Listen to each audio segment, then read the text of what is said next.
Hello, hello. It is Wisdom Wednesday, August 30th, 2017. Steve Sipress here, and I was all set to talk about a different topic today and dispense a different word of wisdom. And then I saw some yeehaw come on TV this morning, and I don't think it was the governor, and it was either Texas or Louisiana, so I don't think it were the governors or the mayors or something. I don't know who it was, but somebody proclaimed anyone selling anything that is price gouging is going to be prosecuted to the fullest extent of the law, $25,000 fine or whatever the hell nonsense it was. And then the pundit on this TV show agreed with him, said, yeah, price gouging, bad, why? So you have this, I just had to come on here and talk about it because they have this confluence of idiots. You have this. People really think this price gouging, somehow there's such a thing as price gouging. There's no such thing as price gouging. There's supply and demand. There's free markets. There's pricing strategy. So it's interesting that people look like, if I had a store open in Houston today and charged $5 for a bottle of water that I normally charge $2 for, that somehow I'm guilty of price gouging and should pay a $25,000 fine or something. Well, how about those same people a week ago who voluntarily went to a Houston Astros baseball game and paid $6 for that bottle of water because they're in the stadium? Or, God forbid, they went to a movie theater and paid $7 for the bottle of water and for 16 cents worth of popcorn. Or they went to any kind of fast food place and paid $1.50 for a drink that is 6 cents worth of coloring and syrup and whatever, and the rest is just water put into a thing, and on and on and on. I mean, here's the deal. When prices aren't allowed to naturally occur thanks to supply and demand, well, where's the incentive? Let's say I owned a grocery store, supermarket in Houston, and the streets are flooded, and how the heck am I going to even get out of my house and get there? I got plenty of food in there. And now, so of course, if I chose to just charitably give it away, it's a whole different story. Anybody can choose to give charity anytime they want. But if I wanted to open my store and sell stuff, because there's plenty of people in the neighborhood who want stuff, well, I would have to go through the extra trouble of getting there. And who knows if I could get anyone to show up for work. Good luck to that. So what, I'm going to man the store myself somehow and open up, or guess what? I'd have to overpay people to show up, wouldn't I? And people that normally would show up for $10 an hour, I got to say, I'll give you $100 just to show up for 2 hours because I want to open the door. There's people that want stuff, they want food, they want water, and therefore, because I got to pay more money and it's going to cost more money for me to get there and open up the store, well, it makes sense that I'm going to raise the prices accordingly. Now, here's the deal. This is how this thing works, folks. If the price is too high in the perception of the prospective buyer, the target audience, then they won't buy, right? So if these starving, hungry people that really want some food and water and they, took the storm too lightly, I see all this on the news too. Oh, I thought it'd just be some rain. I never thought it would. Of course you never thought it. But what about being prepared? What about what if? It's not like this is the first time ever there's been major floods in Texas and Louisiana. Like every 10, 20 years is like 20, 30, 40, 50 inches of rain, whatever. Like, yeah, this is a record by like an inch, but like there's major floods before it happens. I mean, it's a low-lying area and whatever. And the storm, I mean, it was on the news, the storm, for at least a week before it hit. Now, I'm not belittling the people that are genuinely hurting and stuck, but these, people that said like, oh, gee, I had no idea. What do you mean? You clearly didn't have no idea. You had some idea, you just didn't listen because you didn't think. You took a calculated risk. So you took a calculated risk and you lost. It's raining a lot and you didn't go shopping. I got a friend who's like, man, my house isn't even flooded, but I idiotically didn't go shopping to stock up. So I actually am just eating everything in the freezer and that's gone. I got nothing else because the stores aren't open around here. Blah, blah, blah, blah, blah. She'd be extremely willing. If I owned a store around there and I somehow got in there and somehow got some people to go in there and open up the doors, she'd say, man, I'll pay $10 for a whatever. I mean, we go to Costco and you get like, I don't know, 5 pounds of candy bars for $10 or whatever. If I go to a movie theater, I get one candy bar for like $8. Like, and I don't complain that the movie theater has price gouging. I don't complain that like sports stadiums have price gouging, and I would not complain. I could complain all I would still buy it. And I can complain, and people do. I mean, I worked for 3 years when I was in high school in Madison Square Garden, and people complained all the time when I walked around, and popcorn back then was 60 cents. And they go, 60 cents? You know, I could get it across the street for a dime. Well, like, why didn't you? Like, you knew the game was on. Are you going to say the same thing? Like, oh, I had no idea. You know, I wasn't prepared. Like, yeah, you weren't prepared. You didn't bring popcorn to the theater or the game or wherever. And enough people are willing to pay that much money for the popcorn and the sodas and the drinks and the candies and the whatever at these sporting events. And enough would be willing to pay if a store opened up somehow in this flooded area and was selling stuff for 2 or 3 times the going rate. People would be willing to pay. If they weren't, guess what? He'd say, wow, gee, I guess $10 for that water is too much. Let's lower it to $7. Well, people still aren't buying it. Let's lower it to $5. But if people are buying it for $5, they're buying it. So here's what happens. The government artificially, as always, when politicians think they're doing right and come in and interfere with free markets, they screw everybody they think they're trying to help. So because they're mandating that you will pay a huge fine, Mr. Store Owner, if you dare take all the risk and open up that store in the middle of the flood, because you're going to have to sell that water for the normal $1 or $2 a bottle, where thanks to the added cost and risk of you opening up and getting in there and getting employees in there with that added cost, you're just not opening the store. So all these stores that are full of stuff that people want to buy are closed. There is no incentive to the store owner to open the store when he or she has to charge the rate that would be charged when there was no emergency, when there was no storm, when there was plenty of demand. When there's gas stations open all over town, well, and do people complain like one gas station has it for $2.40 and another's $2.45 and $2.48? How about you have on the highway? And you see gas, it's like 40 cents a gallon higher than you could have gotten it before you left, but you didn't get it before you left, so you have a choice. You're either going to pay that extra 40 cents a gallon on the highway, or you're going to get off the next exit, and then you find that the gas stations right at the exit are also charging 38 cents more a gallon. So you drive a few miles more, and finally a few miles more, and you get to a gas station that charges the same rate as you would have paid, because now they're off the highway. But now you just wasted 20 minutes. So you think to yourself, is it going to be worth 20 minutes of hunting around, or should I just pay the extra stupid 30, 40 cents a gallon here? I'll get 10 gallons, it's $4. Like, is it worth 20 minutes of driving around to find a cheaper gas station, or should I pay an extra 10, 20 bucks for the gas and just be on my way? These are the decisions made in free markets. Now, if the government came in and said, oh, you're not, gas station on the highway, not allowed to charge higher rates than the gas station that's 10 miles off the highway in the city, or if you're closer to that, doesn't make any sense. Hey, movie theater, you're not allowed to charge that much for popcorn. Heck, in Costco, I can probably get a bag this size for like $5. You're not allowed to charge $8 for a little thing of popcorn. You're not allowed. Government rules. It's price gouging. Like, cut the crap. So what happens is the stores don't open, and all this stuff in all these stores, all kinds of mattress stores full of mattresses not open, all kinds of sleeping bag and tent stores, and all kinds of food stores and anything, but lots of stuff people would want not open, and no incentive. And also no incentive for anyone to come in from out of town and rent a truck or get a big truck and fill it up with the stuff from their store 200 miles away somewhere where there's no flooding, and say, hey, you know, I can get double the price as I can get here for this stuff. So it's worth the extra gas and the rental of the truck to go there because I can get more money.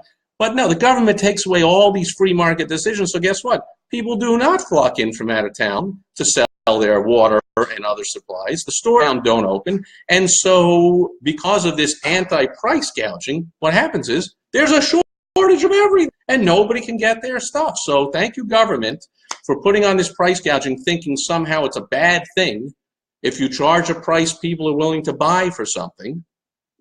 Because, again, if they're not willing to buy, you'd have to lower the price or not sell anything, which would be really stupid. I mean, if I went through all the risk and expense of opening my store in an emergency area, flooded area or something, and then I priced my stuff so high nobody bought anything, and I just looked at my watch after 8 hours and said, let's close up, and we sold nothing. We just lost a ton of money here. I paid all these people and turned on the lights, and I got all the way in here and risked my life. I could have driven into a sinkhole or whatever's on these highways. I see on the news people driving along and suddenly boom. Like, I took all that risk and wasted all this money, and because of my stupid pricing it too high, I lost. That's the way it works, folks. It's called the free market. So hopefully before the 8 hours was up, and I think so, because business owners are really smart, he would say, let's lower the price here, or let's use one loss leader and put a sign out front that says water for $1, and then we'll double the price and everything else. But the government, well-meaning, thinking they know what they're doing, and they never do, takes all of this out of the equation and says, oh, no, you can open that store if you want to take the risk and the added expense, but you can't charge a higher price for anything. Well, guess what? Who the heck's going to open the store? So as a result, stores aren't open, and there's massive need and lack of supply and tremendous demand for goods. So thanks to the government, they have thrown off the law. It's a law of supply and demand. It's not a guess. It works. And once again, the government comes in and crushes it. So what happens? People are sitting there going, man, I really need a whatever, and it's too bad that store is right over there. Oh, and then that leads to looting.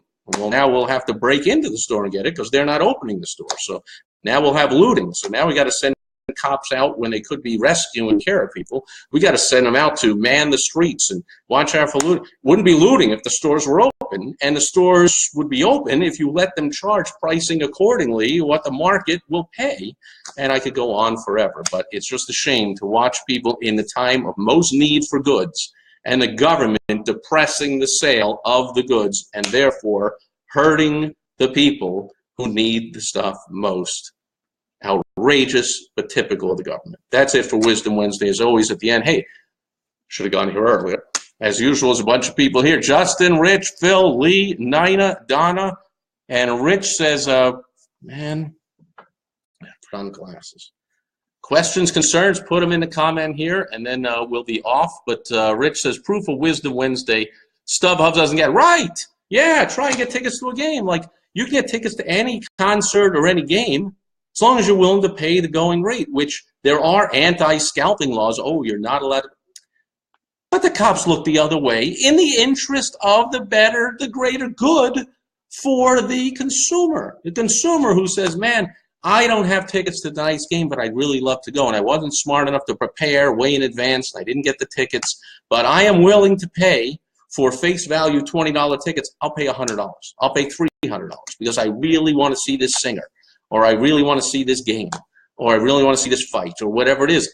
I mean, $100. Didn't people pay $100 to see a fight between a champion, undefeated boxer and someone who's never boxed a boxing match in his life? People actually paid $100 for it. Is that not price gouging? Oh, and how long is a fight? An hour? Oh, for an hour of watching something for $100. That's overpaying. That's price gouging. Like, you can watch a TV show for an hour for free. You can watch a movie for an hour and a half for $10. Like, you can't be allowed to charge what the market will pay. Ridiculous, okay? So Rich is saying StubHub, right, StubHub, which is a free market. I can put my tickets on there and say I can't go to the game, but whatever somebody wants to pay, and I'll put it on there for $500. And then guess what? Nobody's buying my tickets. I'll lower the price to $400. No one buys them. I'll lower it to $350. I'll lower it to $300. Finally, it'll be sold for more than face value, so it's technically price gouging, but for less than I thought I wanted, but for what the market will pay. I didn't share my Rhino of the day. So good thing we got some questions, or I might have finished without it. So my Rhino of the day is this simple rubber or plastic. I think it's rubber because he's pretty limber here. This rubber Rhino, very plain Rhino. Here's the deal, though. I collect rhinos. So wherever I saw this Rhino, which has some writing on the bottom, rhinoceros, made in China. So I saw this made in China thing that cost about a nickel to make and press out of a mold here for another penny. And who could have sold it? I mean, if it was on eBay and it was the only one I saw of its kind on eBay, and I was in a bidding war because I collect rhinos, I would have paid $5, $10, $20, $30. So who knows how much I pay for this thing? Oh, is that price gouging? Oh, anytime you auction on, I guess that's price gouging. How about these artists? I mean, you see a canvas. I was out seeing a client last week, and I was in this old fancy whatever hotel, and I had this artwork from some famous person from around here, Scottsdale, Arizona, and it was like, I should remember the name because she's famous, and they had dozens of her pieces on the walls that are really expensive stuff, and it's like, I read the about her. It's like, oh, she's expert on color. It's all about color. Sure, it's all about color because it was just a big orange thing with like a blue stripe and a red dot in the corner. That's it.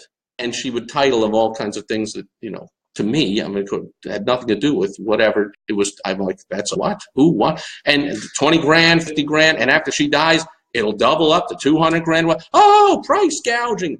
No, it's called free market, what the market will bear. So this 10-cent rhino could sell, if there were 100 of them in a bin in a discount store, it would cost a dime. And I pick one up. If it's on eBay and it says this is the last one left and the only one of its kind, and there's 4 other bidders and the thing's up to 20, 30 bucks, I'm going to bid $31. That's the way it works. And if the government would say to that seller, you're not allowed to sell that for $31, who are they hurting? They're hurting me, the consumer, not allowing me to pay what I'm willing to pay to get something that I value for that amount. So the government, as always, hurts the people it thinks it's helping. Phil says a fair price is what someone's willing to pay for an item. Exactly. That's the definition. A fair price is what someone's willing to pay. I would venture to guess that if I somehow, somebody from 200 miles away from Houston took the risk and rented a flatbed truck and put all his inventory of water and lanterns and mattresses or whatever the heck he had and put it on there and paid for the gas and went over there and went through all that trouble and then parked his truck on a corner and said, and put a sign up and said, water $5 a bottle, mattresses for, you know, double what he paid for them, whatever, like, he would buy it. And if they didn't, they'd lower the prices. That's how you know the price. You figure it out by, what about a lawyer? A lawyer that charges $200 an hour and then his calendar fills up and he's got all the clients he can handle. What does he do? He raises his fee to $300 an hour. And so a few clients leave, but others come in. And then when he fills up again, he raises it up again. So, when there's one lawyer, am I the only one in town that there's a lawyer on one end of town for $200 an hour? There's another one over here for $1,000 an hour. Does the government jump in and go, price gouging, Steve, you're not allowed to hire that attorney? You're not allowed to pay that attorney $1,000 an hour because we decide, us politicians that really know anything about pricing or business, we don't know anything. But we think we're doing good for you, the consumer of legal services, by telling you that lawyer not allowed to charge $1,000. Steve, you're not allowed to hire the best lawyer in town just because you want to and pay him $1,000. All lawyers have to charge only, I don't know, if minimum wage is $10 an hour, lawyers can charge $20 an hour. That's what we decide because we are the government and we know better than everybody. And then would people go to law school? Would people become lawyers? Would people actually buy desks and rent office space to be lawyers if the government told them you're only allowed to charge a smaller amount than people will pay?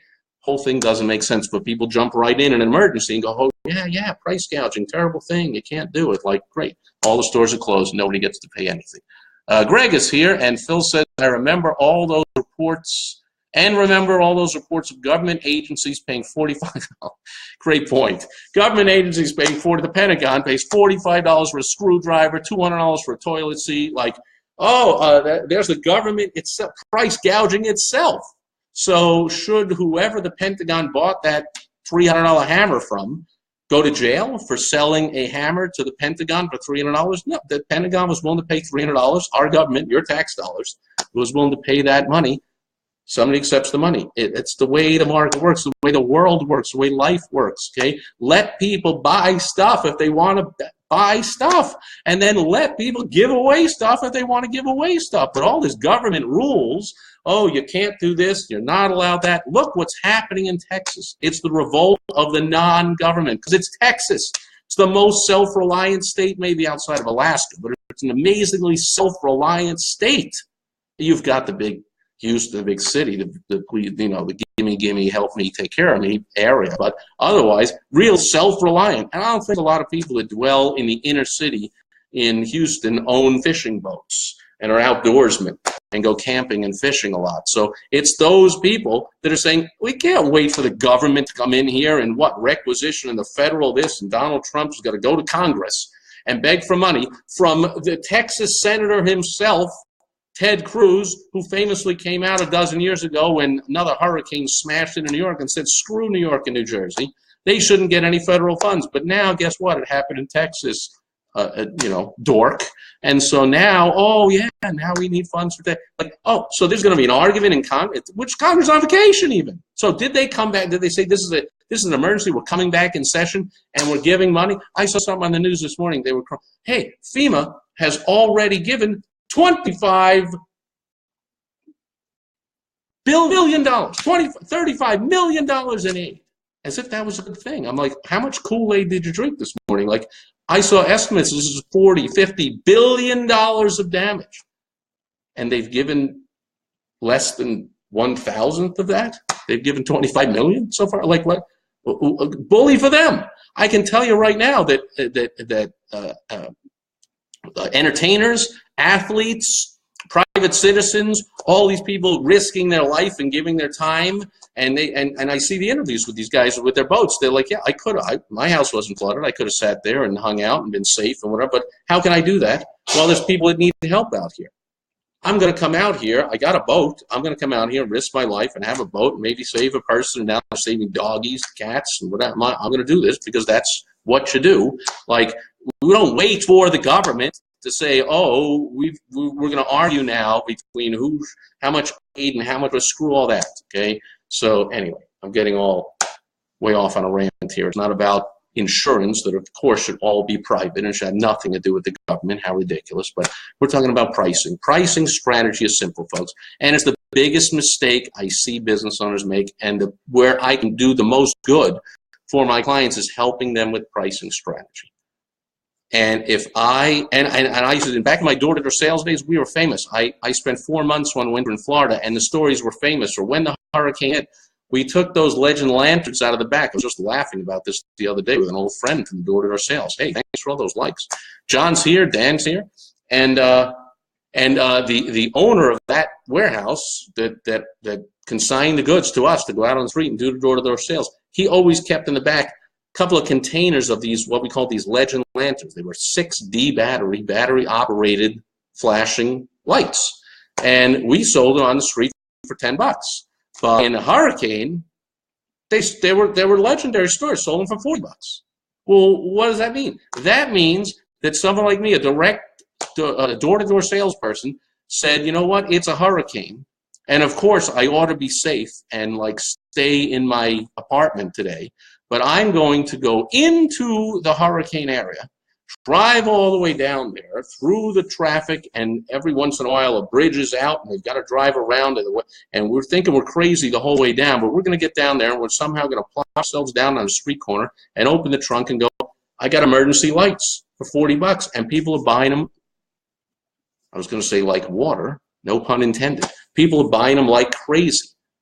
I probably shouldn't even say that. See how politically incorrect I'm being here just by being a normal human being. So they were buying them all. They were buying a lot of them. There you go. So they were like, there's legendary stories about how they made the most money in the most adverse conditions. Well, gee, that's like economics 101, supply and demand. If you're willing to supply to people that really need it, people are going to reward you accordingly to the risk you took and the value they see in what you're offering. And if they didn't, these guys would drop it down to $30. They'd drop it down to $20. And if they had to, they'd drop them down to the everyday price for $10, and they'd still make, $500 for the day. And they come back and they go, that was crazy. We're just not doing that again. But I wouldn't say people root for her, but it was like, you know what? If you're willing to go and provide value to people who want it, then you get paid what they're willing to pay for it. That's it. That's today's Wisdom Wednesday. Thanks for all the comments, questions, likes. Thanks for everyone being here. I'll be back tomorrow with Throwback Thursday. I will dig into the vault, pull something out, have some fun, and teach a business lesson with it. Thanks for all those likes on the way out. Thanks, everybody. And I will catch you tomorrow on Throwback Thursday. Bye-bye.